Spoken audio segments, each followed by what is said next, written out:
Guten Tag, my name is Herr Daly, and today we are going to be talking about the future tense in German. Now, the future tense is quite simple once you've mastered the present tense and the past tense. So let's get going. Take out your copybook and your pen, and I'm going to ask you to draw something. But first, you're going to have the title Future Tense. Now, underneath the title, you're going to write the letter S, followed by a plus sign. Then you're going to write two words. One word, verb, and underneath the word verb, you're going to put werden. W-E-R-D-E-N. We're going to explain what werden is now in a moment.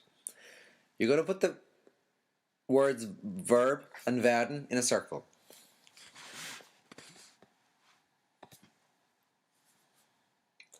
After the circle, you're going to have another plus, and then you're going to write the word sentence. So the main part of the sentence goes here.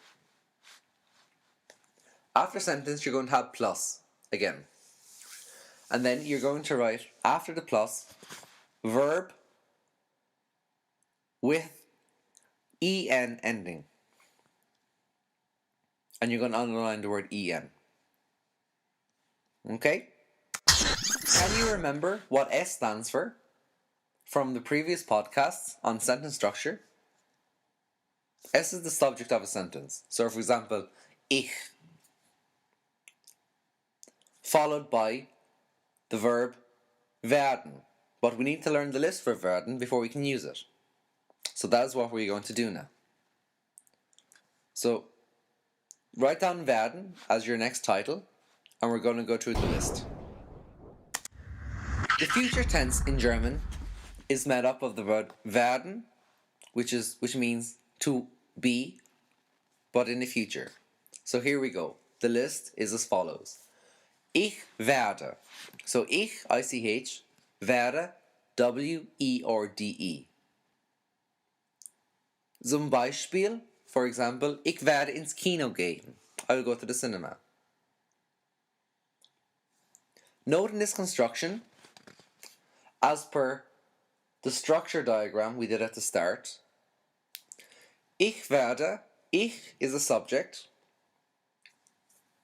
plus werden, the verb, but ich werde, that's the part of the verb we're using, I will, plus ins Kino, which is the body, or the main part of the sentence, followed by plus the verb. Now, when you're making the verb in the present tense, you normally take off the en ending and then add on a list of endings. So for gehen, you take off the en and you'd have geh, and then you'd have the e for ich gehe, for I go. Now for the future tense, you leave the verb with the en ending. So you have ich werde ins Kino gehen. Okay, let's try the second one.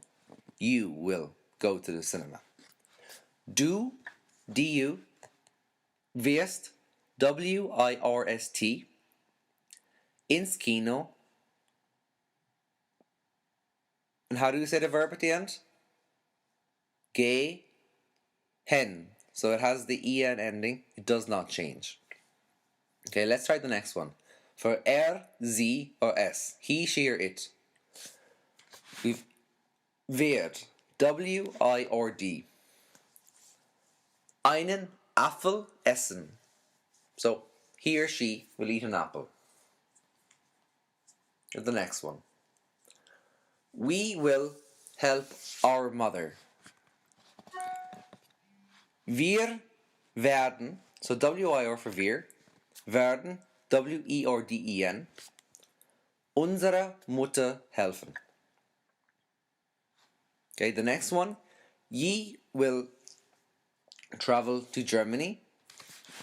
Ihr werdet, W-E-R-D-E-T, nach Deutschland fahren. Okay, and how would you say they will travel to Germany? Sie werden nach Deutschland fahren. Okay, so at this stage, the list for werden is ich werde, du wirst, oder sie wird, wir werden, ihr werdet, oder sie werden. Okay?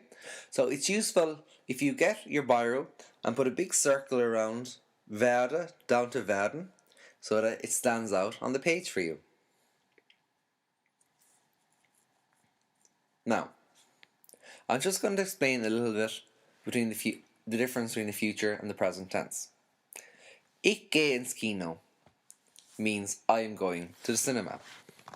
It also means that I go to the cinema. Or it could mean I am or I will be going to the cinema. But if you say ich gehe ins Kino, but you mean to say I will go to the cinema, you need to put in a time reference to make clear to the listener what you are talking about. So do you remember the sentence construction for creating a German sentence to include time?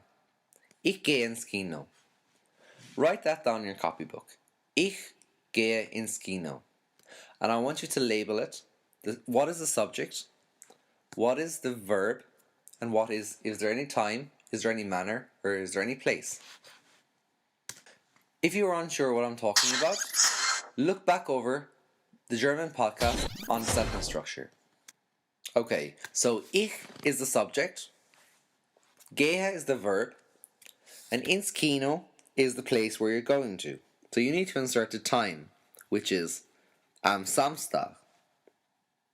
So try to make the sentence now for yourself.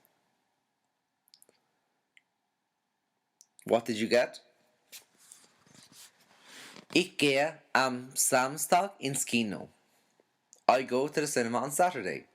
So time comes before manner, and it also comes before place, ins Kino, in a German sentence. Very good. If I wanted to say I will be going to the cinema, but not exactly telling the time or the date that I'm going, I will use ich werde ins Kino gehen. Wir werden ins Kino gehen. So please tell me now, what is the difference between ich spiele Fußball and ich werde Fußball spielen?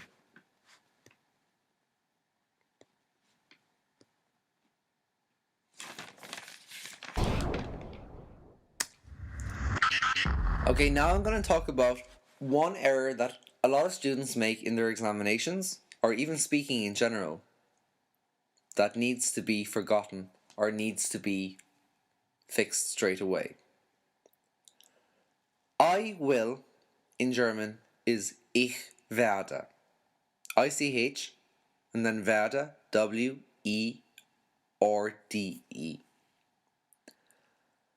To say I want in English is ich will. ICH and then the second word W-I-L.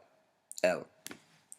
So if I were to say ich will Fußball spielen, that means I want to play football.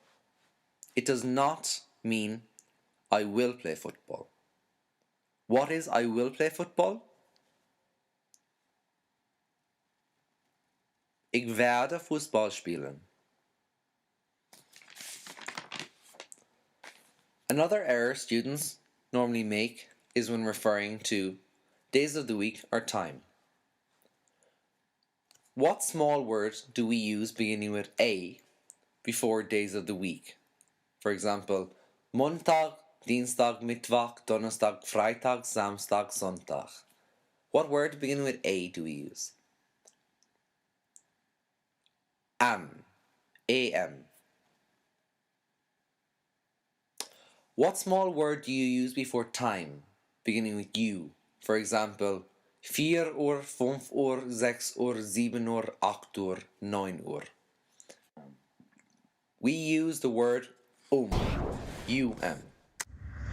Okay, so in summary, to form the future tense in German, you use ich werde, I will, followed by the sentence, whatever you want to say, and then at the end of the sentence, you will have the verb in or with the en form.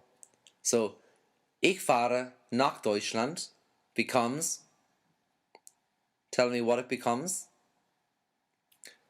Ich werde nach Deutschland fahren. Okay, so we'll do another example.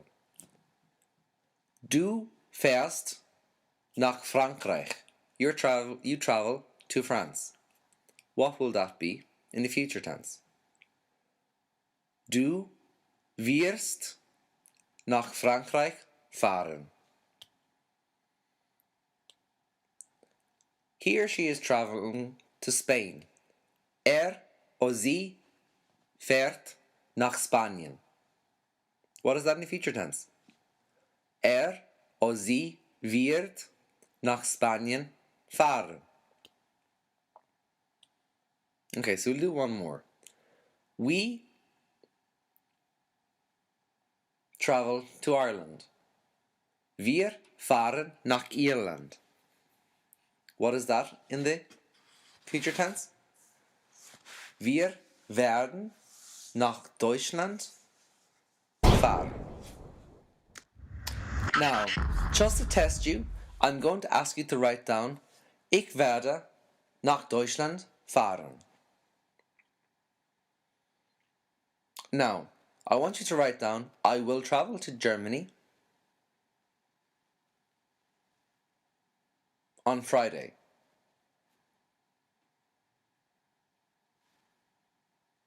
How do you jigsaw or Lego the sentence around? We suddenly now have two verbs. Werden, which is in second position, and then we have fahren, which goes to the very end of the sentence. Fahren, or the second verb, will always go to the very end of the sentence. It's like to say that werden and fahren are enemies. They do not like being close to each other, so they have to be as far away from each other as possible in the sentence.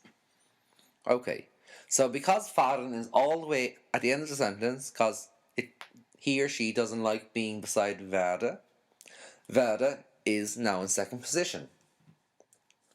And what is the rule about the German verb? It always stays in second position. What is the exception to this? When asking a question. So for example, ich werde nach Deutschland fahren. If I were to, how would I say, will I travel to Germany? The ich and werde swap places. So werde ich nach Deutschland fahren. Now, ich werde nach Deutschland fahren. We have established that werden and fahren don't like being near each other. Werde goes into second position, and fahren, the other verb, doesn't like werden. So he or she runs to the end of the sentence. Hiding. Stays at the end of the sentence. So we have ich werde nach Deutschland fahren. If you were going to introduce the time, for example, am Montag, how would you say the sentence? There's two ways. Can you guess? Write them down, if it helps. Ich werde am Montag nach Deutschland fahren. So, I will, and then the time comes before manner and comes before place. Travel to Germany. Or else, if you put time at the start of a sentence, time is also a bully. So what does he do to the S, which is the subject? He sends the S running behind the verb. So am Samstag werde ich nach Deutschland fahren.